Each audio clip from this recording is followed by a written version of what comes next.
시작하도록 할게요. 그래서 제가 이제 14장에는 저희가 그림을 그려서 설명해야 될 게 많아가지고 제 노트 쓴 거를 그냥 PDF로 만들어서 그대로 가져왔습니다. 그래서 제가 필요한 부분들은 좀 필기를 하면서 옆에다가 진행을 하도록 할게요.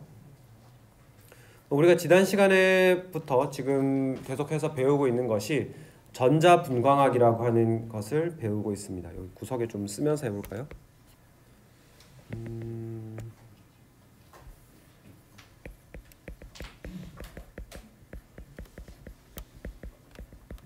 전자분광학을 이야기를 하고 있고, 이 전자분광학이라고 하는 것이 가장 큰 특징은 이 글자가 굉장히 굵게 나오네요. 어떤 전자가 차지하고 있던 분자 오비탈의 위치가 바뀌는 것을 우리가 전자분광학이라고 부릅니다. 그러니까 오비탈에 전자가 차 있는 순서가 바뀜으로써 그 분자가 가지고 있는 토탈 에너지가 달라지게 되고 그 차이를 관찰하는 것이 전자분광학이다. 그렇게 이해를 하시면 되겠습니다. 그래서 전자분광학에서 우리가 주로 생각을 해야 되는 거는 전자의 위치가 바뀌는, 그러니까 전자 밀도의 재배열이 일어나는 속도가 원자 핵의 위치가 재배열이 일어나는 속도보다 한 1000배 이상 빠르기 때문에 우리가 전자 전이가 일어나는 것은 원자 핵의 위치 변화 없이 수직 전이가 일어난다. 그죠? 포텐셜 에너지 서피스에서 수직 전이로 나타난다. 그것이 바로 프랭크 콘돈 프린시플이다. 그런 거 배웠던 거 기억나시죠? 그리고 전자 전이가 수반될 때 굉장히 과량의 에너지가 투입이 되기 때문에 포텐셜 에너지 서피스 상에서 바닥 상태와 들뜬 상태의 미스매치가 있죠. 무슨 말이냐면은 바닥 상태 서피스가 이렇게 생겼고 이게 바닥 상태, 전자 바닥 상태, 들뜬 상태 이렇게 하면은 여기에서 수직 전이가 일어나면은 이렇게 올라가게 되죠. 이렇게 올라가는데 근데 이제 여기 첫 번째 전자 들뜬 상태에 그 진동 에너지 레벨이 있을 거 아니에요. 그래서 그 진동 에너지 레벨이 항상 바닥으로 가는 것이 아니죠. 이렇게 수직으로 올라가다 보면은 이렇게 두 번째 층에 도달할 수도 있고 더 심하게 그린다면은 이런 그래프에서는 전자 진동 에너지 레벨의 4층 혹은 5층 그렇게 높은 층에 도달할 수도 있죠. 그 말은 뭐냐 하면은 분자가 진동 운동 그리고 회전 운동을 수반할 수가 있다. 전자 위치가 바뀌는 것에 분자의 그런 모션들이 수반이 될 수 있다. 그래서 우리가 바이브로닉 인터랙션 이런 말을 배웠었죠. 좋습니다. 그렇게 하고 이제 그러면은 새로운 내용을 한번 들어가 보도록 할게요. 그 14.2절은 이제 형광과 인광이라고 해가지고 우리가 들뜬 상태에 올라갔던 들뜬 상태, 전자의 들뜬 상태, 일렉트로니컬리 익사이티드 스테이트로 올라간 전자는 다시 내려오고 싶겠죠. 우리가 예를 들면 이런 거예요. 공이 지금 바닥 상태, 바닥에 붙어 있어요. 근데 그 공을 우리가 높이 띄우면 어떻게 돼요?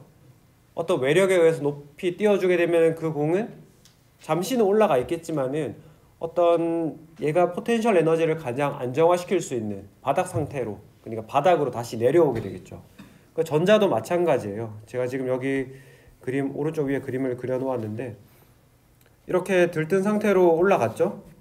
들뜬 상태로 올라갔다가 여기에 고여 있다 그랬죠. 첫 일렉트로니컬리 익사이티드 스테이트의 바닥 여기 미니멈에다가 고여 있다가 여기 있다가 이제 시간이 지나면은 빛을 낸다든지 혹은 열을 내면서 다시 이 밑으로 내려오게 될 겁니다. 잘 보이시나요? 굉장히 얇게 나오네 또. 네, 이렇게 밑으로 내려오게 되죠.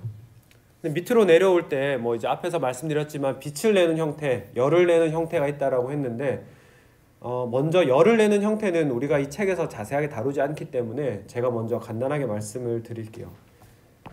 결국 여기서 떨어지는 어떤 빛이 여기서 이제 떨어질 때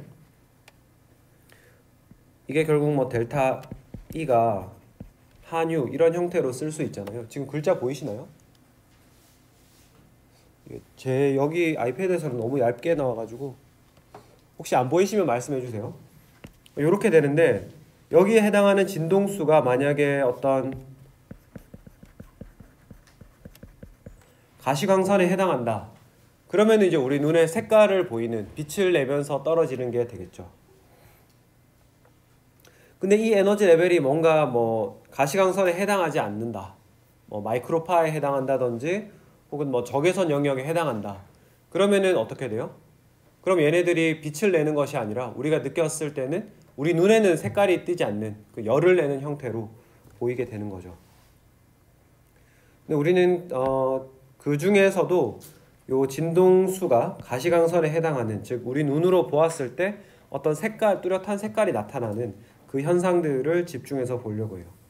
그럼 인간이니까 우리가 좀 더 쉽게 이용할 수 있는 테크닉에 훨씬 관심이 많은 거죠. 그래서 이제 형광이라는 것과 인광이라고 하는 두 가지 형태를 한번 봐볼 텐데, 제가 앞에서 말씀드린 게 이 내용이에요. 들뜬 상태에서 이제 바닥 상태로 돌아가는 경로가 복사 경로가 있고 비복사 경로가 있습니다. 여기서 말하는 복사는 radiative인데요. 그러니까 빛을 낸다라는 뜻이에요. 비복사는 그럼 반대로 non-radiative니까 얘는 빛을 내지 않는 거죠. 형광을 먼저 한번 살펴볼게요. 형광과 인광은 어떤 면에서는 굉장히 유사하지만은 근본적인 차이점이 있습니다. 형광은 첫 번째 보시면은 중요한 단어가 스핀 다중도의 변화 없이, 스핀 다중도라는 말이 중요해요.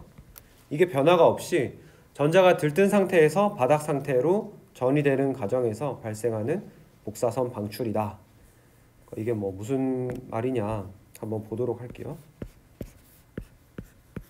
분자 오비탈이 에너지에 따라서 이렇게 있다라고 해볼게요. 바닥 상태는 당연히 전자들이 밑에서부터 차 있는, 순서대로 차 있는 이런 형태를 나타내겠죠. 이게 바로 바닥 상태의 전자 배치가 되겠습니다. 근데 여기에 우리가 빛을 조사를 한다. 한유에 해당하는 에너지를 가지고 있는 빛을 조사를 하면은, 그래서 그게 여기 공명 조건에 해당해 가지고 전자가 이렇게 하나가 들뜬 상태로 올라갔다고 해볼게요. 전자가 바닥 상태의 전자 배치에 있다가 이 들뜬 상태의 전자 배치로 바뀌는 데에는 우리 이야기했었죠. 10-15승초 굉장히 빠르게 일어납니다. 이렇게 빠르게 일어났어요. 그러면은 요것도 요 과정을 한번 그림을 그려볼게요. 첫 번째 상태가, 바닥 상태가 바로 여기 있는 거예요. 그 다음에 빛을 받아서 들뜬 상태로 올라간 2번이 바로 여기에요. 빛을 받아서 올라간다는 것이 바로 이 과정이고요. 빨간색으로 할까요? 지금 빛을 빨간색으로 표현하고 있으니까. 그러면은 이 2번에서 어떤 일이 일어난다 그랬어요? 2번 단계에서는 지금 보니까 들뜬 상태, 일렉트로니컬리 들뜬 상태 S1의 미니멈이 아니죠. 지금 이 곡선상으로 봤을 때 미니멈이 아니기 때문에 어떻게 된다 그랬어요? 여기에 있는 뭐 바이브레이션 에너지 레벨 혹은 로테이션 에너지 레벨을 따라서 얘가 회전하고 진동하면서 외부로 열을 방출한다 그랬죠. 그래가지고 실상은 이 전자의 배치는 바뀌지 않아요. 전자의 배치는 여전히 이대로인데 분자의 모양이 좀 달라져 있겠죠. 뭐 길이가 더 늘어났다든지 아니면은 뭐 굽힘이 더 커졌다든지 그런 식으로 모양이 바뀌어가지고 여기 3번으로 내려오게 됩니다. 이렇게 가는 과정을 우리가 내부 전이라고 그러나? 인터널 컨버전이라고 부릅니다. 그래서 2번에서 3번으로 내려오는 이런 경로가 바로 비복사 경로에 해당하는 겁니다. non-radiative, 빛을 내지 않는. 그래가지고 보시면은 여기 회전 에너지랑 로테이션 에너지 레벨, 바이브레이션이랑 로테이션 에너지 레벨을 따라오면서 빛을 내지 않고 이렇게 내려오게 됩니다. 그 다음에 여기 3번에서 이제 도달했으니까 여기에서 빛을 내면서 4번으로 떨어지게 되죠. 그 빛을 그러니까 빛을 흡수해서 전자의 배치가 바뀔 때도 수직 전이했듯이 빛을 방출하면서 더 안정화될 때 전자의 위치가 또 바뀔 때에도 역시 여기 지금 보시는 것처럼 녹색으로 제가 표시한 것처럼 수직 전이가 일어나요. 아시겠죠? 전자의 위치가 바뀔 때는 항상 수직 전이다. 그게 바로 프랭크 콘돈 프린시플이다. 그거만 기억하시면 돼요. 그거도 기억하셔야겠다. 기억할 게 많이 있죠. 네? 얇아서 잘 안 보여요? 알겠습니다. 이거 어떻게 해야 되나? 이렇게 하면 너무 또 굵은데 이상하네. 다시 다 여기까지도 안 보여요. 앞에 아무것도 안 보여요? 네? 안 보여요? 안 보이면 새로 그릴게요. 잠시만요. 여기 난감하네.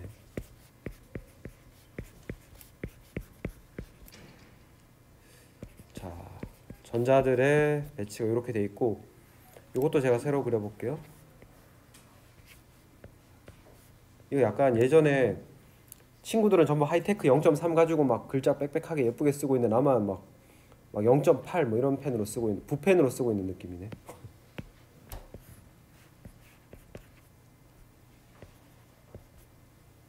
요 설명도 그럼 하나도 이해 못했겠네요. 들었나? 그럼 금방 다시 해볼까요? 바닥 상태의 전자 배치가 이렇게 있어요. 그 밑에서부터 채우는 거죠.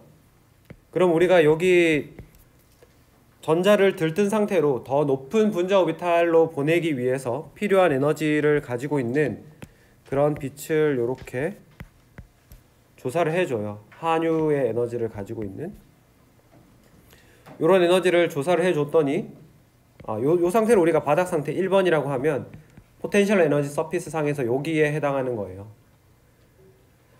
그래서 한유의 빛을 조사를 해주면은 얘가 전자적으로 들뜬 상태로 올라가게 되고, 그거를 우리가 2번이라고 한다 그러면 2번이 여기죠. 그래서 1번에서 2번으로 올라갈 때는 분자 구조는 그대로 있고 전자의 위치만 바뀐 것이기 때문에 우리가 이거를 수직 전이가 일어난다. 그래서 보시면 빨간색 선이 수직으로 이렇게 올라가 있죠. 그 다음에 여기 2번을 보시면은 2번의 위치를 보시면은 electronically excited state, 그러니까 S1의 미니멈은 아니에요. 그죠?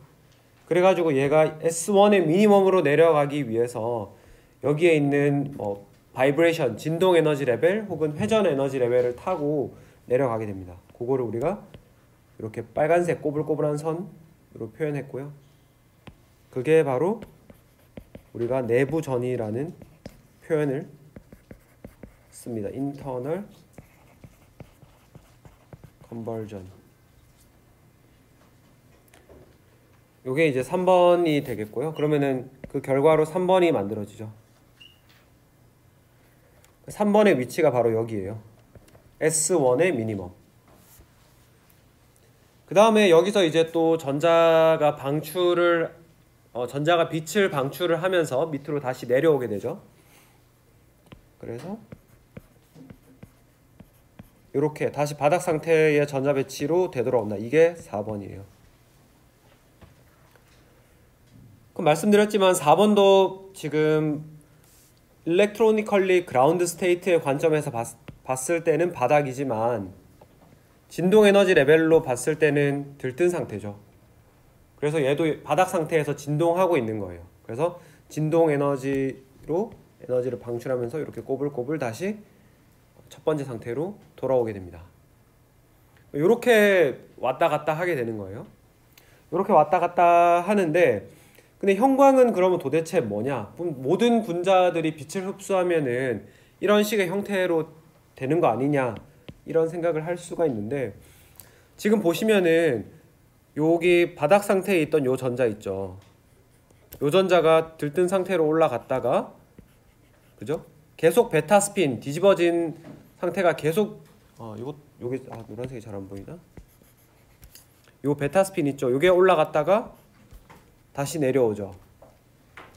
지금 보면은 스핀 다중도의 변화가 없죠. 무슨 말이냐면은 스핀에 내가 베타 스핀이면 뒤집어진 스핀이면 뒤집어진 스핀 모양 그대로 계속 유지가 되고 있죠. 그죠?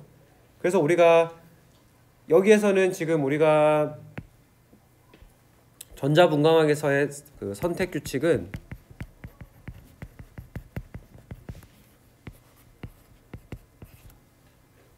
스핀 다중도의 변화가 없다라는 것이 선택 규칙이 됩니다. 그러니까 스핀 다중도의 변화가 없는 전자 전이만 일어날 수 있다라는 거예요.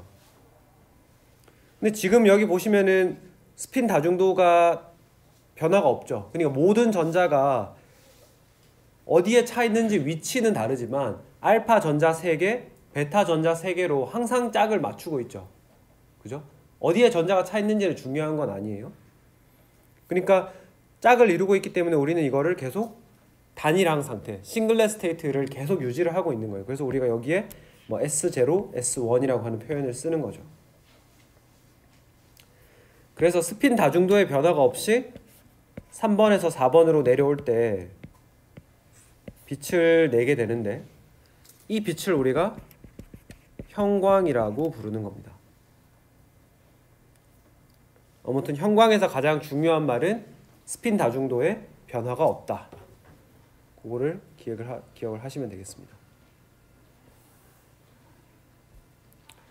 그래서 뭐 거기에 관련된 설명들을 제가 뭐 2번, 3번, 4번 이렇게 써놓은 거예요. 그래서 2번, 3번, 4번은 여러분이 한번 읽어보시면 될 것 같습니다.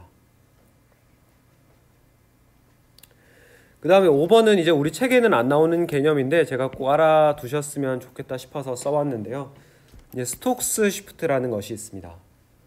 스톡스 시프트라고 하는 거는 우리가 형광의 파장과 여러분들이 흡수한 그 물질이 흡수한 파장을 비교를 해보면은 항상 항상이라고 하면 안 되겠죠. 굉장히 많은 경우에 형광의 파장이 더 길어요.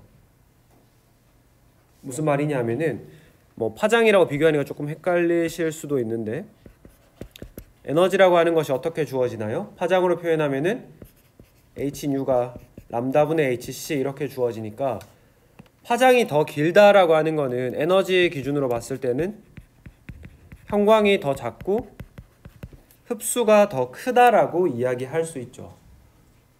그죠? 그렇다는 이야기예요, 일반적으로. 그럼 왜 그런지 이 그림을 가서 다시 한번 봐볼게요. 지금 흡수하는 빛은 제가 빨간색으로 표현해놨죠. 흡수. 그 다음에 형광의 파장은 형광으로 나가는 빛의 경로는 제가 녹색으로 표현을 해놓았어요. 이 Y축이 에너지의 축이라고 우리가 생각하니까 그럼 이 그림만 단순하게 봤을 때 누가 더 에너지가 더 크나요? 흡수의 에너지가 더 커요? 형광의 에너지가 더 커요? 마스크 속에서 다 대답하셨겠죠? 흡수의 에너지가 더 크죠, 그죠? 흡수의 에너지가 더 커요. 왜냐하면은 형광을 낸다라고 하는 거는 기본적으로는 그림을 한 번만 더 그릴게요. 너무 지저분해가지고 수직 전이가 일어나고 나서 어찌됐건 간에 내부 전이를 통해서 우리가 들뜬 상태의 그러니까 electronically excited state의 미니멈까지 요 제가 스타로 표현한 지점까지 내려가야 돼요. 이 내부 전이가 굉장히 빠르게 일어나요. 이것도 10의 마이너스 15초 펜토세컨드 단위로 일어나기 때문에 이 전이가 굉장히 빨리 일어나가지고 여기에 도달해야지 얘가 이제 밑으로 내려가야겠다, 빛을 내면서 내려가야겠다 이런 상태에 도달할 수 있는 거예요. 그러면은 흡수를 한 빛은 이만큼인데 우리가 바닥 상태의 이퀄리브리엄 미니멈 구조랑 들뜬 상태의 미니멈 구조, 여기 스타로 표현한 부분이 완전히 일치하지 않는 한에는 이런 내부 전이를 통한 열 에너지 손실이 무조건적으로 발생할 수밖에 없죠. 그죠? 만약에 이게 이런 식으로 두 개가 뭐 똑같은 위치에 있다. 그 수직 전이를 했더니 거기 딱 미니멈이라서 거기 있다가 다시 내려온다. 이게 아닌 이상에는 무조건 열 손실이 발생하기 때문에 우리가 흡수 에너지가 발광하는 에너지보다는 항상 클 수밖에 없습니다. 그죠? 그래서 그래가지고 여러분들이 나중에 UV 비저블 찍어보면 뭐 UV 비저블이 화장에 따라서 흡광 혹은 뭐 이쪽은 발광, 이미션 이렇게 봤을 때 흡수를 요구라고 뭐 이렇게 그린다고 치면은 발광은 항상 이거보다 더 장파장에서 이렇게 나타날 수밖에 없죠.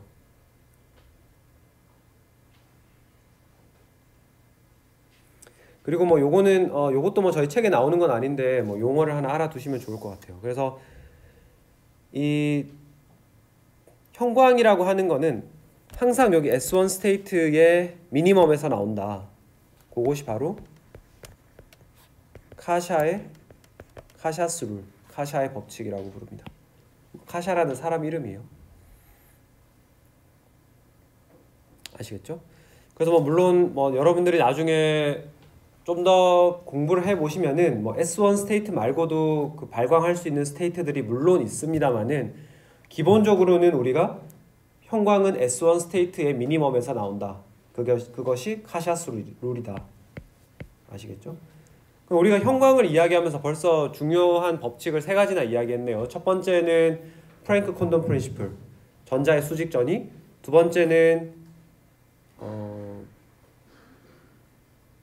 갑자기 생각이 안 나네. 세 가지 뭐였지? 두 번째는 그 일렉트로니컬 익사이티드 S1의 미니멈에서 나온다. 카샤스 룰. 그러다 보니까 열 손실이 발생하다 보니까 흡광이랑 발광의 에너지를 비교해 보면 항상 더 흡광이 크다. 그게 바로 스톡스 쉬프트. 이렇게 중요한 세 가지를 배웠습니다. 뭐 중요하다는 거는 어떤 뜻인지 잘 아시겠죠? 그 다음에 좋습니다. 혹시 여기까지 해서 질문 있으신가요?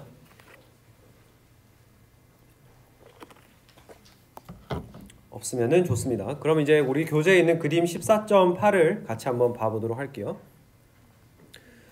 그래서 일렉트로니컬리 바닥 상태가 S0고요. 그 다음에 일렉트로니컬리 익사이티드 스테이트가 S1입니다. 즉 S0와 S1의 차이는 전자가 MO를 어떤 순서로 채우고 있냐라는 거예요. 근데 앞에서도 말씀드렸지만은 S0라고 하더라도 그 안에도 이런 바이브레이션 에너지 레벨이 여러 개가 있을 거고 S1, 일렉트로니컬리 익사이티드 스테이트에도 진동 에너지 준위가 있을 거예요. 그죠? 그러니까 진동 에너지 준위는 분자가 어떻게 움직이느냐 그리고 그걸 나타내는 거죠. 그럼 우리가 봤을 때 앞에서 우리 지난 시간에 이야기했죠. 그 강체 회전자의 선택 규칙 델타 V가 플러스 마이너스 1만 일어난다. 있었죠? 이거는 근데 같은 일렉트로닉 스테이트 S0 내에서 혹은 S1 내에서만 성립하는 법칙이고 S0에서 S1 혹은 S1에서 S0 바닥 상태로 내려올 때는 이 선택 규칙이 성립하지 않는다라고 했죠. 그러니까 지금 그림을 보시면은 S0에 있는 분자들은 대부분 진동 바닥 상태에 있어요. 이것도 지난 시간에 이야기했죠. 진동 에너지 준위 한 U가 열 에너지 KBT보다 한참 더 크기 때문에 진동의 들뜬 상태로 올라가 있는 분자는 거의 없다. 그 이야기 우리 강체 회전자 할 때도 이야기했고 지난 시간에도 말씀드렸어요. 그래서 대부분 다 이렇게 바닥 상태에 있어요. 바닥 상태에 있는데 여기에다가 어떤 한유라고 하는 에너지 빛을 주면은 얘가 바닥에 일렉트로닉 S0에서 V0에서 S0 V0에서 S1 V4 뭐 S1 V3 V2 V1 이런 식으로 막 올라갈 수 있는 거예요. 이게 5 4 3 2 1 0 이렇게 되네요. 그러니까 바닥 상태에서 있을 때는 전부 다 S0에 있을 때는 진동도 전부 바닥 상태, V는 0에 있는데 S1 스테이트, 일렉트로니컬리 익사이티드 스테이트로 올려보냈더니 진동 에너지 회전 준위가 진동 에너지의 준위가 5, 4, 3, 2, 1 뭐 이런 게 다 가능하다는 거예요. 그래가지고 우리가 생각하는 일렉트로닉하게는 에너지가 딱 요만큼만 있으면 되죠. 여기에 대해 해당하는 피크만 뜰 거다라고 생각을 하고 기대를 할 수 있는데, 실제로는 여기 아래에 보시면은 거기 00에 해당하는 여기 00에 해당하는 여기 말고도 진동 0에서 들뜬 상태 진동 1로 올라가는 거, 그죠? 들뜬 상태 바닥 상태 진동 0에서 들뜬 상태 진동 2로 올라가는 거, 뭐 이런 식으로 나타나게 된다라는 거예요. 그래서 지금 보시면 이런 복잡한 스펙트럼의 모양은 결국에는 전자 에너지가 바뀌는 것과 동시에 진동 에너지 레벨까지 같이 바뀔 수가 있기 때문에 이런 복잡한 모양이 나타난다라는 거죠. 그래서 여러분들이 이거를 보시고 제가 뭐 예를 들어서 만약에 뭐 다 지울게요. 다 지우고 뭐 이런 그림, 여기 그냥 요 파란색 선도 없다고 생각해 보세요. 그래서 그냥 S0와 S1 에너지 준위가 있다. 그리고 진동 에너지 준위가 이렇게 있다. 그러면은 흡수 스펙트럼과 형광 스펙트럼 어떻게 생겼을까 그려보아라 하면은 그리실 수 있겠죠. 그래서 뭐 여러분들 이런 거 그리시면 안 돼요. 그래서 뭐 여기에서 이렇게 있다. 그래서 이거 가지고 해서 이런 것도 있으니까 뭐 피크가 여기도 생긴다. 이런 걸 하면 안 된다는 이야기예요. 아시겠죠? 중요하게 생각해야 되는 게 선택 규칙 성립 안 한다. 그리고 진동 에너지 레벨 에너지 간격이 크기 때문에 대부분 바닥 상태에 있다. 그래서 이런 식으로 그림을 그리셔야 됩니다. 그렇게 해서 흡수 스펙트럼은 저렇게 생겼고, 그러면 이번에는 형광을 한번 봐볼게요. 형광이라고 하는 거는 이번에는 들뜬 상태 위에서 밑으로 내려오는 거예요. 빛을 방출하면서 내려오는 건데, 앞에서도 이야기했죠. 진동 에너지 준위 간격이 크기 때문에 대부분의 분자는 진동 바닥 상태에 있다. 일렉트로니컬리 들뜬 상태이지만 그 안에서 진동 에너지 준위에서는 바닥에 있다. 아시겠죠? 여기에서 이렇게 내려오게 되는 거예요. 내려오는데 선택 규칙이 성립 안 한다고 했죠. 그러니까 V 프라임이 0에서 V 더블 프라임이 어떤 값이든 내려올 수 있는 거예요. 뭐 0도 될 수 있고요. 1도 될 수 있고 2, 3, 4, 5 다 되는 거예요. 그죠? 그 대신에 형광에서는 00이 가장 큰 에너지를 나타내겠죠. 그죠? 이게 지금 제일 긴 선이잖아요. 가장 큰 에너지를 나타내고 1, 2, 3, 4, 5로 내려올수록 에너지가 점점 작아지죠.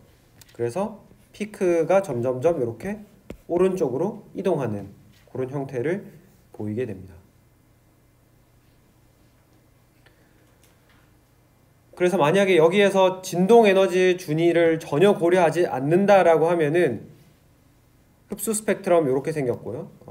이렇게 생겼고, 발광 스펙트럼도 똑같이 이런 모양을 가지고 있을 거예요. 근데 우리는 진동 에너지를 고려를 하기 때문에 흡수 스펙트럼은 이런 모양, 발광 스펙트럼은 이런 모양을, 형광 스펙트럼은 이런 모양을 가지게 되는 겁니다. 그러니까 제가 뭐 발광이라고 했을 때는 발광 안에는 형광, 뭐 인광 다 포함하는 것이기 때문에 크게 헷갈려 하지 않으셔도 돼요. 아시겠죠? 이렇게 그리실 수 있을 거라고 믿고 넘어가도록 할게요. 그 다음에 우리가 이제 그럼 어떤 물질이 빛을 낸다라고 했을 때 그 물질이 얼마나 빛을 잘 내냐, 얼마나 선명하게 내느냐, 그거를 여러분들이 궁금해 하실 수 있죠. 그거를 우리가 이제 양자 수득률, 영어로는 퀀텀 일드라고 하는 건데요. 요거를 한번 계산해 보도록 할게요. 퀀텀 일드는 우리가 일반적으로 대문자 파이를 사용을 합니다. 그래서 대문자 파이라고 쓰는데, 특히 우리는 형광 양자 수득률, 그러니까 형광으로 나오는 빛이 얼마나 되느냐를 보기 위해서 형광 플루오레센스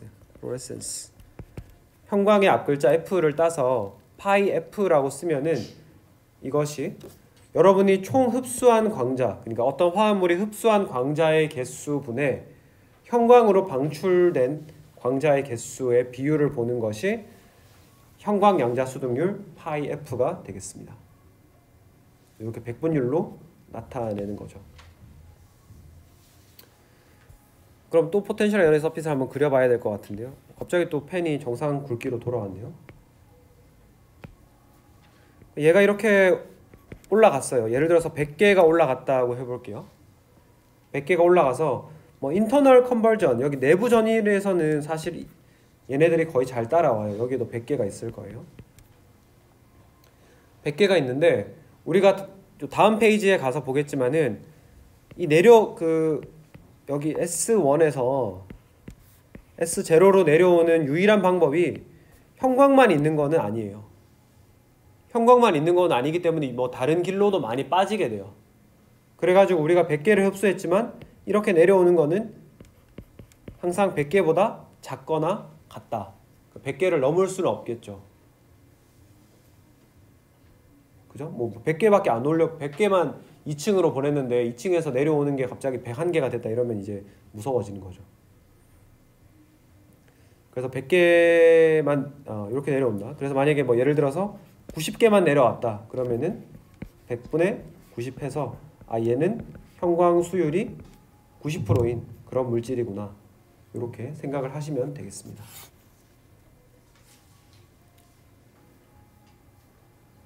좋습니다. 혹시 여기에 질문 있으신가요? 이 페이지에서?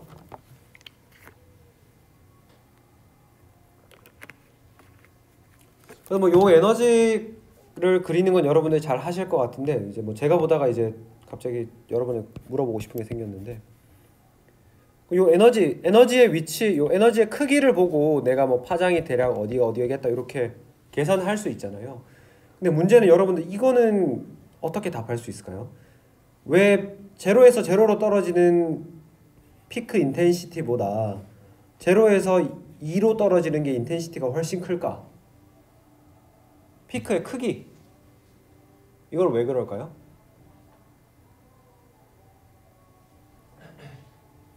사실 이거는 조금 이야기하기가 복잡하긴 한데 수식이 없이는 조금 복잡하기는 한데 뭐 간단하게 설명을 드리면 이럴 수 있을 것 같아요. 우리가 어떤 이 양자화학에서 그러니까 물리화학에서 이야기를 할 때 하나의 스테이트에서 다른 스테이트로 건너간다라고 할 때는 우리가 어떤 연산자를 가운데 두고 이니셜 스테이트와 파이널 스테이트의 곱을 많이 해봐요. 그러니까 곱의 적분을 그걸 많이 해서 보는 게 이제 기본 법칙이에요. 근데 볼 때 그 곱의 값이 커야지 전자 전이 혹은 뭐 그런 트랜지션이 잘 일어나겠죠. 그러니까 바닥 상태에서 들뜬 상태로 올라갈 때 얼마나 유용하게 쉽게 잘 올라갈 수 있느냐는 그 적분 값에 의해서 결정이 되거든요. 지금 여기서는 결국에는 일렉트로니컬리는 다 똑같죠. S0에서 S1으로 간다는 사실은 다 똑같은데 바이브레이션 패턴에 따라서 얘네들의 파동 함수가 잘 겹치냐 잘 겹치지 못하냐 그런 문제가 있는 겁니다. 그래서 우리가 뭐 수소 원자 이야기할 때 오비탈이 겹침이 잘 생긴다, 겹침이 잘 생기지 않는다 이런 이야기 했었잖아요. 여기서도 바이브레이션 웨이브 펑션이 잘 겹쳐야지 이렇게 큰 피크가 나타난다. 그러니까 뭐 요 피크의 높이에 관해서는 우리가 지금 학부 물리화학 수준에서는 좀 이해하기가 쉽지 않다. 그렇게 설명드리도록 하겠습니다. 질문 없으시면 계속 가보도록 할게요.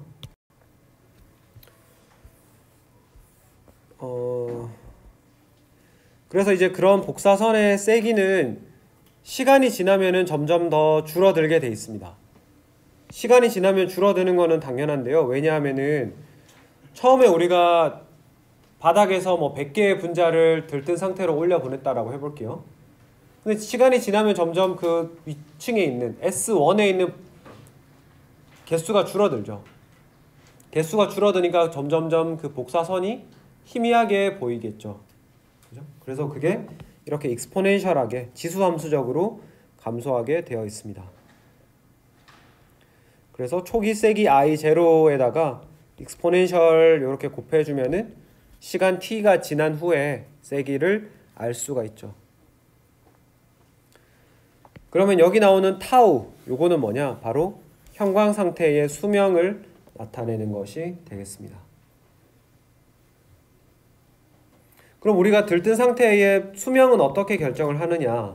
수명은 바로 초기 세기 I0에 비해서 지금 시그널의 세기 I가 익스포넨셜 분의 1의 값을 가질 때, 그때를 우리가 그때의 시간 t를 평균 수명 타우라고 이야기를 합니다. 그렇게 약속을 한 거예요.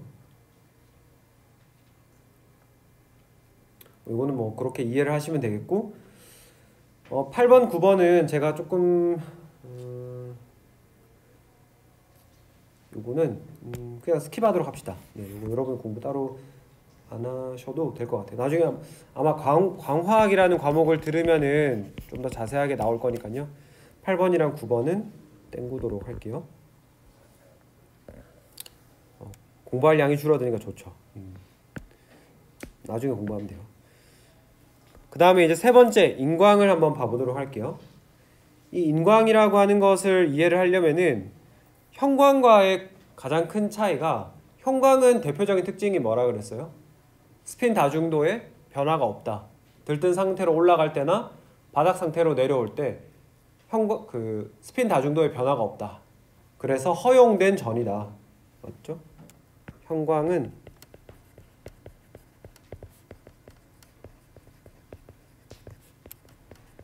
허용된 전이다. 그러면은 인광이랑 형광은 비슷한데 다르다라고 했는데, 그럼 중요하게 이야기하는 게 형광이 허용된 전이라면 인광은 금지된 전이다.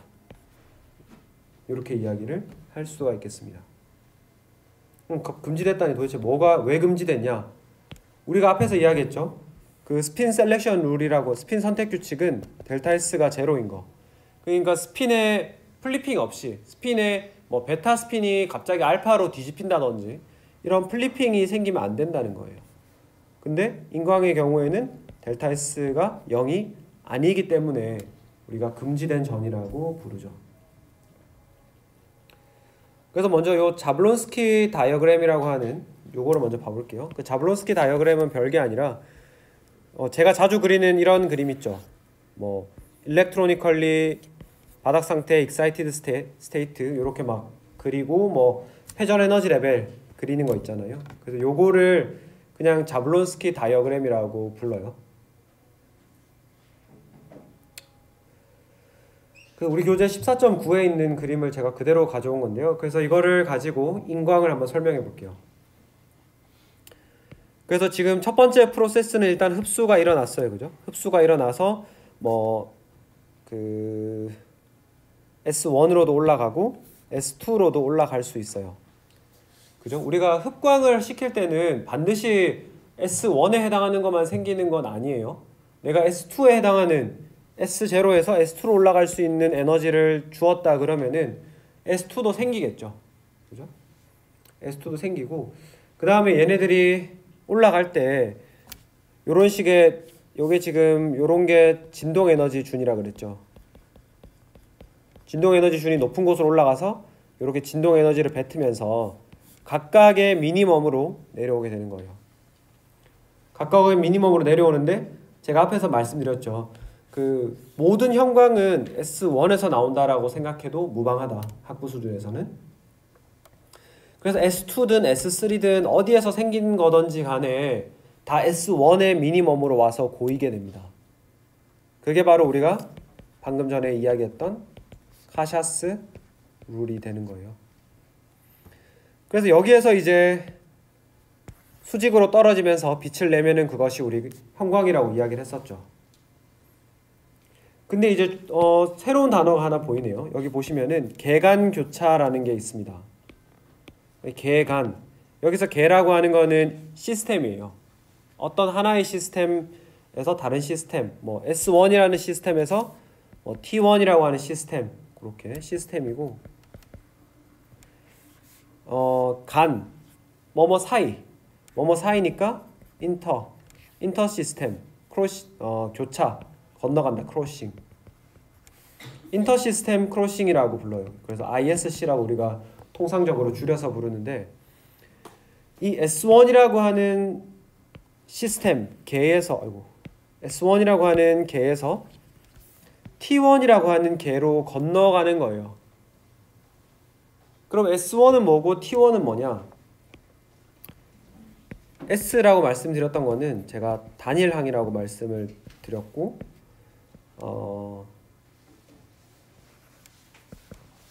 스핀 퀀텀 넘버의 값이 합이 0인 쉽게 말하면 모든 전자가 다 짝지어져 있는 그런 상태를 우리가 단일항이라고 부릅니다. 모든 알파와 베타가 짝을 이루고 있다. 그래서 뭐 여기 D는 나오지 않지만은 D는 이중항이라고 그래요. 여기서는 S가 2분의 1. 그래서 스핀 퀀텀 넘버가 2분의 1이라고 하는 거는 전자의 스핀 퀀텀 넘버가 얼마예요, 여러분? 전자가 2분의 1의 스핀을 가지고 있죠. 여기서는 전자 한 개가 짝짓지 못한 거예요. 전자 한 개가 짝이 없다. 그래서 뭐 이런 스테이트, 이렇게 하나 남아있는 이런 스테이트를 우리가 이중항이라고 그래요. 그럼 T는 뭐겠어요? T는 트리플렛, 한글로 삼중항. S가 1. S가 1이라는 거는 2분의 1짜리가 2개 있다는 이야기예요. 그럼 전자 몇 개가 짝을 못 짓고 있어요? 전자 2개가 짝이 없다. 그래서 그림으로 나타내면은 이런 식으로, 그죠? 여러분들 그 전자 2개가 짝이 없다라고 해서 이렇게 그리면 안 돼요. 그죠? 이거는 파울리 베타 원리를 위반한 전자 배치이기 때문에 이런 건 있을 수가 없죠. 그래서 삼중항은 트리플렛은 이렇게 생긴 겁니다. 그러면은 S1이라고 하는 걸 우리가 앞에서 아까 전에 그릴 때 뭐 이런 식으로 이게 S0고요. 전자 하나가 이렇게 올라가 있는 게 S1이라고 했죠. T1은 어때요? 지금 보니까 이렇게 생겼겠죠. T1은. 그러니까 지금 보면은 그럼 S1이랑 T1의 차이가 뭡니까? 어떤 전자들의 차 있는 순서는 사실 똑같아요. 그죠?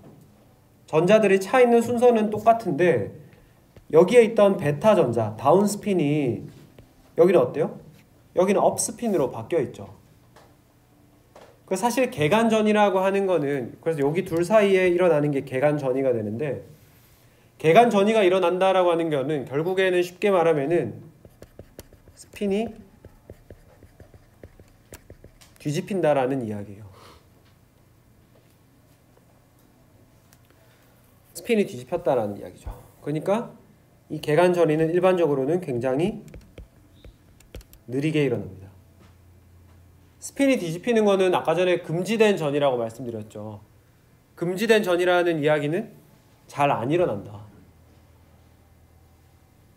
그럼 여러분들이 오히려 이런 질문을 할 수 있을 것 같아요. 금지된 전이면은 안 일어나야지 왜 느리게 일어난다라고 표현하냐, 그렇게 이야기를 할 수가 있는데 여기서 우리가 금지돼 있다라고 하는 거는 분자가 딱 정해진 구조에서 딱 그 움직이지 않고 그 대칭성을 잘 유지하고 있는 구조에서 봤을 때는 그렇다는 이야기예요.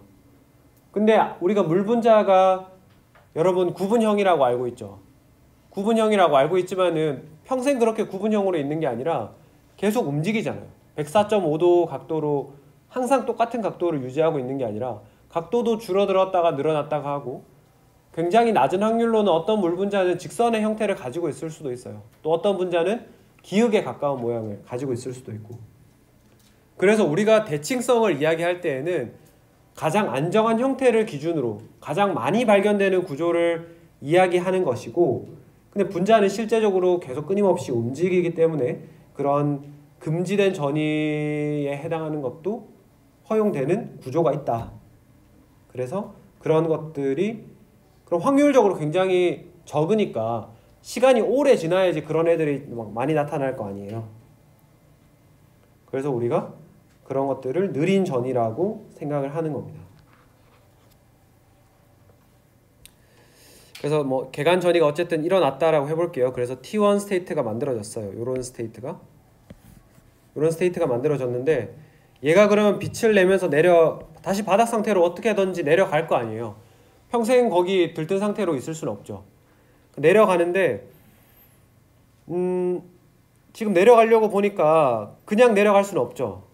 그러니까 무슨 말이냐면은 여기에 있던 요 스핀 있잖아요. 들뜬 상태로 올라가 있는 요 전자가 그냥 내려갈 수는 없죠.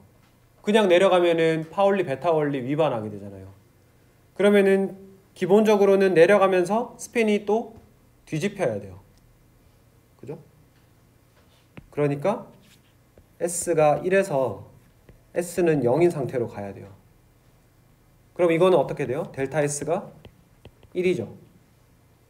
아까 전에 스핀 셀렉션 룰은 뭐라 그랬어요? 델타 S가 0일 때 허용된 전이다. 즉 이거는 금지된 전이라는 뜻이에요. 그죠? 그렇기 때문에 인광은 금지된 전이, 그리고 금지된 전이기 때문에 굉장히 느리다. 형광에 비해서. 그래서 여기 올라가 보시면은 형광에 비해서 훨씬 더 긴 평균 수명을 가지고 있다. 여기에서 잘 못 내려가는 거예요. 이 패스웨이로는. 잘 못 내려가기 때문에 형광은 쭈루루룩 타고 다 내려와 버려요. 그냥 다 타고 내려오는데 인광은 잘 안 되니까 구조가 어떻게 바뀌다가 순간적으로 그 허용되는 그 순간이 딱 도달하면은 뭐 몇 개 내려보내고 다시 또 안 되다가 분자 구조가 바뀌면서 잠깐 또 되다가 안 되다가 그런 식으로 가기 때문에 굉장히 느리게 일어나는 것처럼 보인다. 이렇게 이해를 하시면 되겠습니다. 그래요. 뭐 다들 잘 이해를 하셨을 거라고 생각을 하고 계속 해보도록 할게요.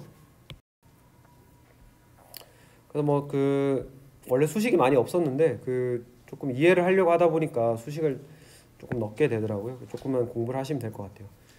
이제 14.3절은 레이저를 한번 이야기를 해보려고 해요.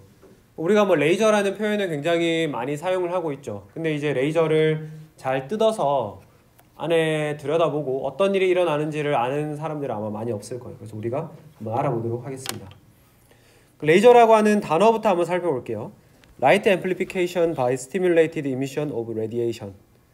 중요한 말은 일단은 저는 강조하고 싶은 말이 이 amplification, 증폭, 그리고 그냥 이미션이 아니라 stimulated emission, 자극 방출을 통한 빛의 증폭을 우리가 레이저라고 부르는 겁니다.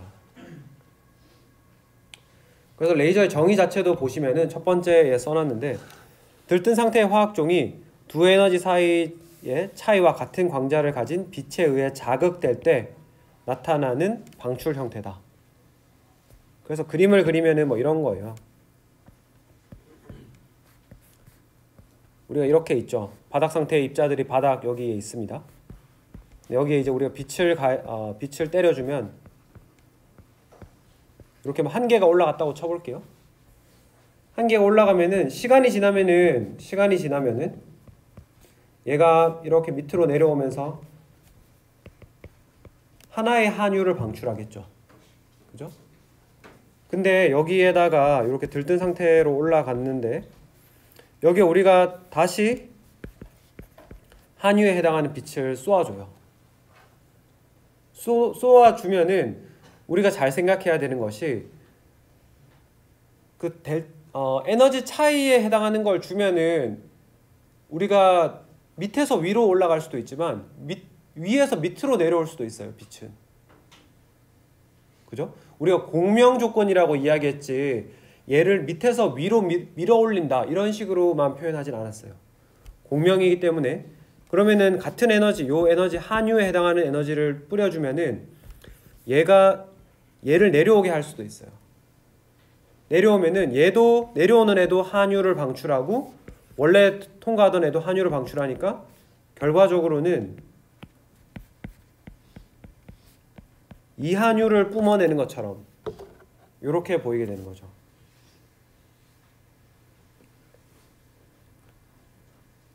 그죠? 그러면은 만약에 예를 들어서 한 개가 올라가 있다고 하지 말고 여기 위에 이런 것들이 한 100개가 올라가 있다고 해볼게요. 100개가 올라가 있는 상태를 만들면은 거기에 우리가 한유를 뿌려주면은 얘네들이 막 동시다발적으로 다 떨어질 수 있다는 이야기예요. 동시다발적으로 떨어지면 어떻게 돼요? 그럼 다 바닥으로 내려오면서 100개의 한유에다가 한 개 추가 100일 한유, 이런 식의 굉장히 강한 빛을 뿜어낼 수 있다는 거죠.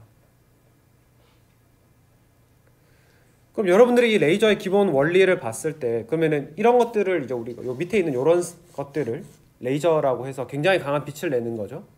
레이저의 기본 원리가 되는데, 그럼 레이저가 되려면은 기본적으로 어떤 상태여야 될까요? 첫 번째는 제가 보기를 2개 드려볼게요. 첫 번째는 모든 입자가 바닥 상태에 있어야 된다. 두 번째, 모든 입자가 들뜬 상태에 있어야 된다. 둘 중에 뭐겠어요? 그냥 다 아시는 거죠, 그죠? 다 대답하실 수 있는 거라고 생각할게요. 당연히 다 들뜬 상태에 있어야겠죠, 그죠? 들뜬 상태에 많이 있어야지 우리가 그걸 톡 건드리는 순간 걔가 와장창창 다 내려오면서 빛을 많이 낼 거 아니에요, 그죠? 그래서 우리가 레이저를 만들기 위해서 필요한 조건은 입자 수의 역전이 필요하다. 일반적인 상태에서는 당연히 바닥 상태의 입자들이 훨씬 많겠죠, 그죠? 바닥 상태가 더 안정한 형태니까. 근데 우리는 레이저라는 걸 만들려면은 입자수 역전이 필요하다. 그러면은 입자수 역전을 만들기 위해서는 어떻게 해야 되느냐, 조건을 한번 봐볼게요. 그래서 세 번째 여기 돼 있는 게 이준익의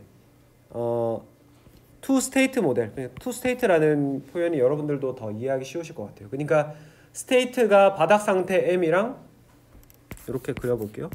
바닥 상태 M이랑 들뜬 상태 N으로, 이거 뒤에서도 잘 보이시죠? 지금 글자는 잘 안 보여요? 이 정도 굵기 안 보이나?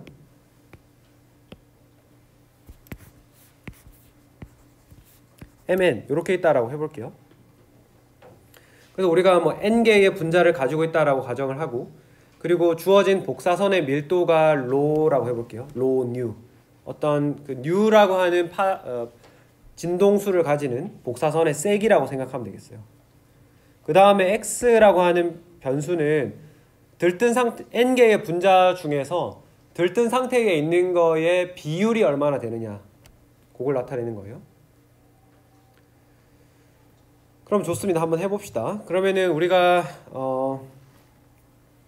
n개의 분자 중에서 들뜬 상태에 있는 분자의 개수를 nx개라고 할 수 있겠죠. 그러면은 바닥 상태에는 몇 개 있을까요? n 곱하기 1-x개만큼 있겠죠. 그래야지 뭐 어쨌든 n개의 분자가 있다라고 하니까 투 스테이트 안에 다 있어야 되니까 요렇게 나누어 줄 수 있을 거예요. 그러면 여기에서 일어날 수 있는 모든 프로세스를 한번 생각을 해볼게요. 첫 번째 프로세스는 자극 흡수. 우리가 외부에서 빛을 줘가지고 로 뉴라고 하는 진동수를 가지는 빛을 로 뉴라는 세기를 줘가지고 얘를 들뜬 상태로 밀어 올리는 거예요. 자극 흡수. 빨간색으로 이렇게 표현할게요. 여기에 해당하는 속도가 제가 오른쪽에 써놨어요. m에서 n으로 올라가는 자극 흡수 코에피션트 개수에다가 얼마만큼의 센 빛이 들어왔느냐, 그리고 그 빛을 흡수할 수 있는 분자의 개수는 몇 개냐, 이렇게 곱해주면 속도가 나온다라고 우리 11장 정도에 이런 이야기를 한번 했었던 것 같아요. 아인슈타인 뭐 흡수계수 이런 이야기 했었죠. 그 다음에 그러면 요런 게 있을 거고, 그 다음에 자극 요거부터 할까요? 자발 방출. 그럼 들뜬 상태로 올라간 빛이 전자가 혹은 분자가 가만히 놔둬도 알아서 내려오잖아요. 가만히 놔둬도 알아서 내려오는 것이 이렇게 표현할 수 있죠. 자발 방출 개수에다가 입자의 개수를 곱한 거 nx. 들뜬 상태에는 nx개 있을 테니까 그거를 이렇게 표현할 수 있을 겁니다. 그 다음에 근데 방출에는 자발 방출만 있는 게 아니죠. 가만히 놔두면은 물론 내려오지만은 가만히 놔둬서 내려온 애들도 있지만 여기 오른쪽 구석에 그려놓은 것처럼 어떤 빛이 들어와서 공명을 일으켜가지고 위에서 와장창 떨어지는 경우도 자발 방출도 있다라고 했잖아요. 그 자발 방출의 속도가 바로 이렇게 주어질 수 있습니다. 역시 똑같겠죠? 자극 흡수랑 똑같은데 여기 앞에 개수 부분만 조금 달라요. 개수 곱하기 밀도 곱하기 분자의 개수. 그렇게 하니까 바로 이렇게 내려오는 게 되겠습니다. 그래서 지금 투 스테이트에서는 이렇게 세 가지 과정이 일어날 수 있는 거예요. 세 가지 과정이 일어날 수 있는데 우리가 뭐 충분한 시간이 지나고 나면 모든 화학 반응은 평형에 도달하게 되죠. 평형에 도달한다는 말은 무슨 말이에요? 평형에 도달했다라고 하는 거는 우리가 일반 화학 시간에 배웠죠. 거시적으로 눈으로 봤을 때의 변화가 없는 상태, 입자수들의 변화가 없는 상태니까 여기서는 밑에서 위로 올라가는 흡수, 보이나? 밑에서 위로 올라가는 흡수 속도와 위에서 밑으로 내려오는 방출의 속도가 같은 지점이 도달할 겁니다. 시간이 지나면. 그러면은 우리가 여기 아까 전에 여러분이 썼던 다 어디 갔지? 큰일 날 뻔했네. 우리 앞에 위에 썼던 거 있죠? 위로 올라가는 흡수 속도, 이거는 내려오는 속도 두 개를 더한 거랑 똑같겠죠. 그래서 주어진 식, 우리가 쓴 식 있죠? 이거를 자극 흡수 속도를 자극 방출 속도 더하기 자발 방출 속도의 합으로 두고 같다라고 한 거예요. 그러면 뭐 나머지 변수들 다 알고 있으니까 우리가 알고 싶은 x에 대해서 정리를 하면은 이렇게 될 겁니다. 이렇게 되는데 우리가 여기에서 로뉴, 그러니까 복사선의 밀도는 우리가 조절할 수 있죠. 나머지는 뭐 이런 것들은 물질의 특징이라고 한다면은 우리가 조절할 수 있는 변수는 로뉴예요. 그러면은 이 로뉴의 값에 따라서 이 x 값이 변하게 될 텐데 로뉴가 만약에 0으로 수렴한다. 첫 번째 케이스, 로뉴가 0으로 수렴하면은 어떻게 돼요? 이거는 x, 들뜬 상태의 분자의 비율이 없어지겠죠. 맞나요? 이게 뉴가 0으로 수렴하면은 뭐 분모 여기도 0으로 되겠지만 여기는 0이 아닌 부분이 남아있는데 어떤 숫자분의 0 이렇게 되니까 0으로 수렴해버리겠죠. 즉 들뜬 상태의 분자가 없어집니다.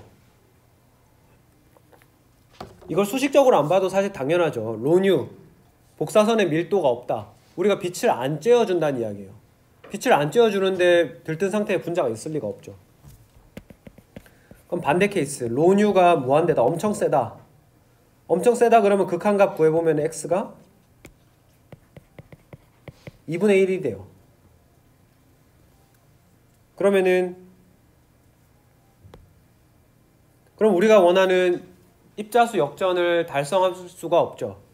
이렇게 되면은 바닥 상태에 있는 빛의 개수나 들뜬 상태에 있는 빛의 개수가 같은 정도까지밖에는 못 가는 거예요. 그죠? 그러니까 우리가 투 스테이트 모델 내에서는 죽었다 깨어나도 입자수 역전을 달성할 수가 없다. 그러면 우리는 어떻게 해야 되느냐? 그 사람들이 그러면 여기서 포기한 것이 아니라 그러면 이번에는 3스테이트 모델로 가보자. 여기는 이제 우리 책에 없는 부분이기 때문에 좀 잘 보셔야 돼요. 3스테이트 모델 혹은 3스테이트 시스템으로 가보자. 그래서 스테이트를 1, 2, 3을 만들어 놓았어요. 그래서 1, 2, 3 이렇게 만든 거죠. 그래서 우리 교재에는 보면은 그냥 투 스테이트에서는 입자수 역전 달성할 수 없다. 그래서 어떤 특이한 시스템을 만들어야 된다. 이렇게만 나와 있어가지고 조금 부족한 것 같아서. 그래서 그러면은 펌프가 어떤 역할을 하느냐 하면은 펌프라고 하는 거는 뭐 쉽게 생각하면은 바닥 상태에 있는 그 스테이트 1에 있는 분자들을 높은 스테이트로 올려보내는 거를 우리가 펌프라고 생각하시면 돼요. 펌프 1에서 3으로 바로 다이렉트하게 올려보내는 겁니다. 여기에서는 1번에서 2번으로 가는 거는 없어요. 대략적인 그 개요를 설명을 드리면은 1번에서 3번으로 올려 보낸 다음에 3번에서 이제 2번으로 고이게 할 거예요. 그러니까 2번에 왕창 고이게 만들어서 입자수 역전을 만들려고 하는 거예요, 우리가. 그래서 우리가 실제로 레이징 하려고 하는 거는 1번이랑 2번 사이에 해당하는 빛을 조사해 줘 가지고 여기에 있는 분자들이 와장창창 떨어지게 하려고 하는 거예요. 아시겠죠? 기본 개요는 그런 거니까 그걸 유념하시고 한번 들어봅시다. 그래서 뭐 복사선의 밀도 로뉴를 줄 텐데 우리가 그거를 1, 3, 4, 2를 연결하는 거다. 그래서 뉴 3, 1 이렇게 표시하면은 1번에서 3번 사이에 해당하는 에너지를 주는구나. 그렇게 이해를 하시면 되겠어요. 그래서 진동수 U13은 U31은 이런 식으로 정의된다.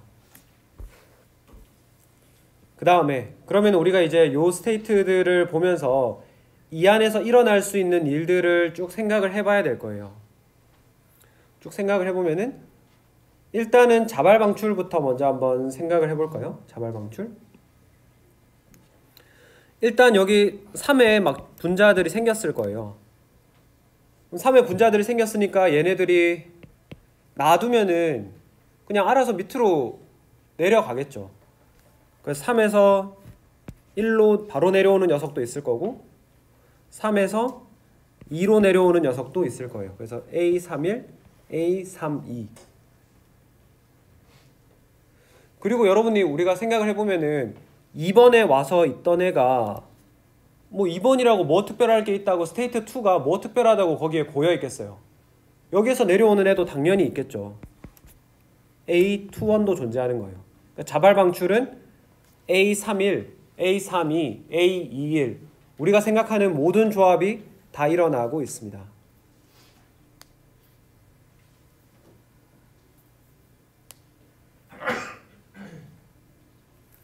그 다음에 자발 방출 이렇게 되고 그 다음에 자극 방출의 경우에는 우리가 스테이트 1로 내려가는 것만 생각을 할 수가 있을 것 같아요.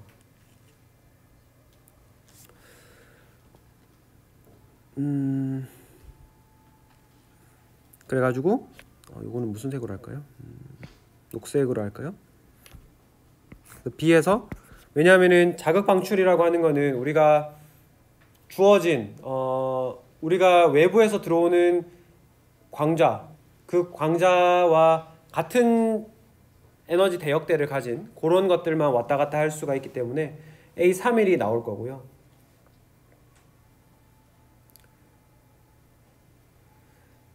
그 다음에 여기 제가 조금 노트를 조금 잘못 해온 것 같네요. 잠시만요. 3에서 3, 2, 2에서 2, 1.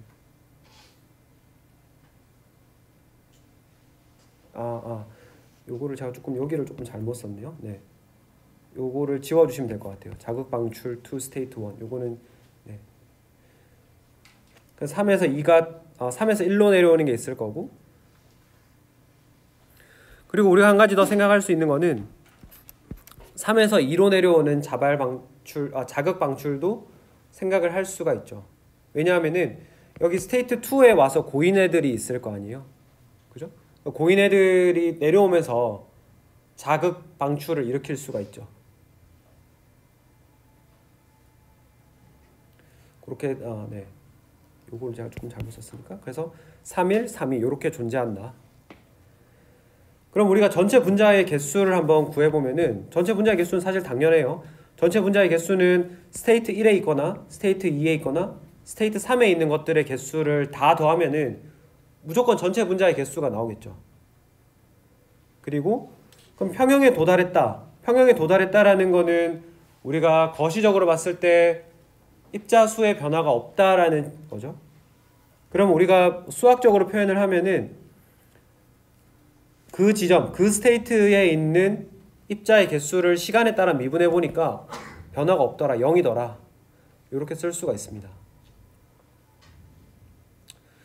그러면 우리는 이 레이징을 2번 스테이트를 타겟을 하고 있다라고 그랬죠. 그래서 2번 스테이트에 대해서 2번 스테이트의 population, 2번 스테이트에 들어있는 분자의 개수를 한번 식으로 표현을 해볼게요.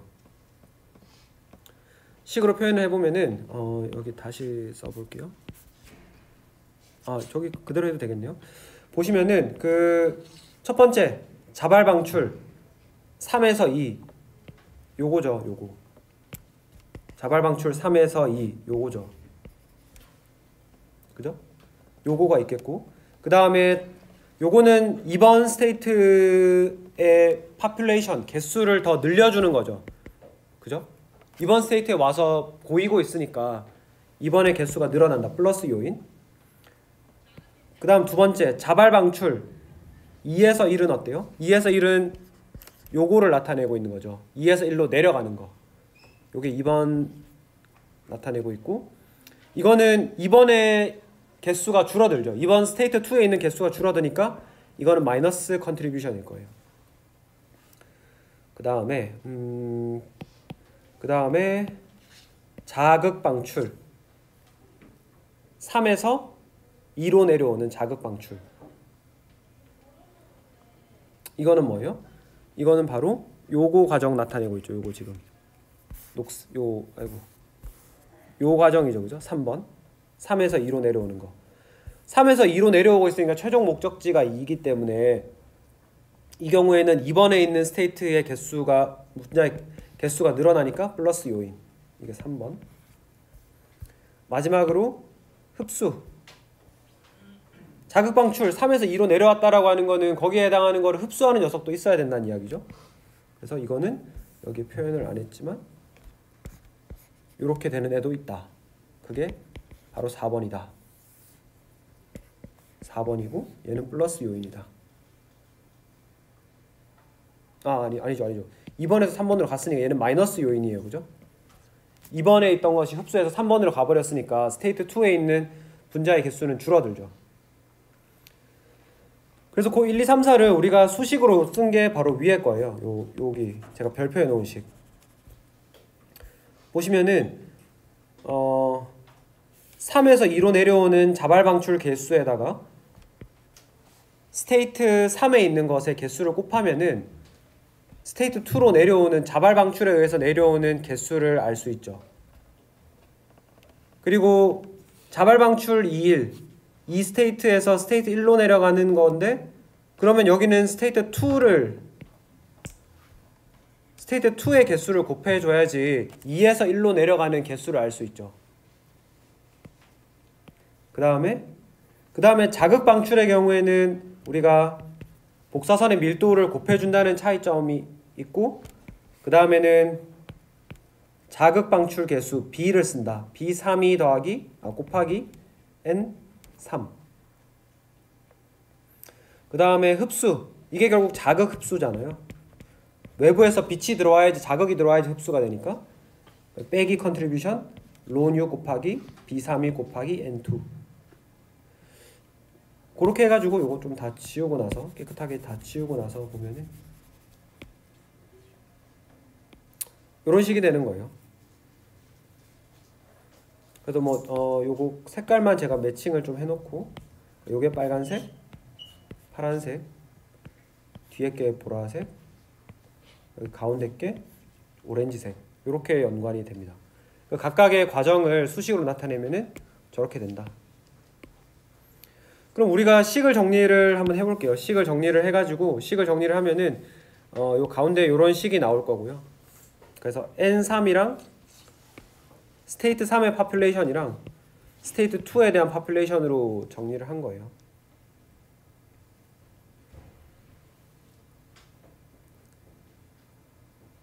제가 처음에 좀 잘못 설명을 드렸군요.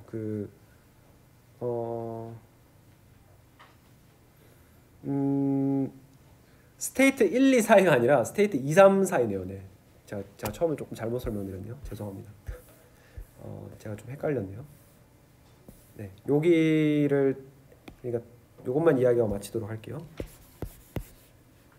네, 이렇게 해가지고 여기에 펌핑을 해준 다음에 여기서 이렇게 뭐 내려올 거 아니에요? 여기서 내려오는데 여기서 내려오는 속도를 굉장히 빠르게 해주고 여기서 내려오는 3에서 2로 내려오는 속도를 좀 느리게 해주면은 결국에는 이번에는 많이 없고 그죠? 여기는 많이 줄어들고 많이 없고 줄어든 그 위에 고임 이런 현상이 발생하겠죠. 네, 제가 잘못 설명드려요 처음에. 뭐 근데 원리는 네, 비슷하네. 아무튼 그래서 스테이트 2랑 스테이트 3에 대해서 그 비율을 정리를 해보면 이런 식이 될 수가 있고 뒤에 부분이 똑같잖아요. 뒤에 부분이 똑같기 때문에 입자수 역전이 일어나려면은 즉 N3이 N2보다 더 큰 값을 가지려면은 이런 식의 자발 방출 계수 A12가 A32보다 더 크면 된다. 즉 A2에서 스테이트 2에서 스테이트 1로 내려오는 속도가 3에서 2로 내려오는 속도보다 더 빠르면 된다. 그러면은 3에 많이 펌핑돼서 많이 고여 있는데 2에는 내려오자마자 바로바로 1로 내려가 버리니까 3에는 입자가 많고 2에는 입자가 적은 그런 입자수 역전을 우리가 만들 수가 있다. 그래서 이제 우리 책에 2등 매질이라고 하는 뭐 영어 표현이 개인 미디엄인데 이런 레이저를 만들 수 있는 구성 원소들이 굉장히 다양하게 있다. 그래서 우리가 어떤 여러 가지 그 원자들의 특징을 이용을 해가지고 이런 레이저 셋업을 할 수가 있다라고 알려져 있습니다. 그래서 다음 페이지 강의 노트 다음 페이지에 보면은 그런 2등 매질의 종류에 대해서 안내가 되어 있습니다. 그래서 마지막에 여기 제가 조금 헷갈리게 설명드려서 죄송해요. 그래서 여기 여러분 어차피 강의를 들으셨으니까 나중에 혹시 다시 보실 때는 3이랑 2 사이에 만든다라는 거를 기억을 하시고 다시 보시면은 조금 더 잘 하실 수 있지 않을까 싶습니다. 좀 헷갈리게 해드려서 죄송하고요. 네, 오늘 수업은 여기까지 하도록 하겠습니다. 네, 감사합니다. 다음 주에 뵐게요.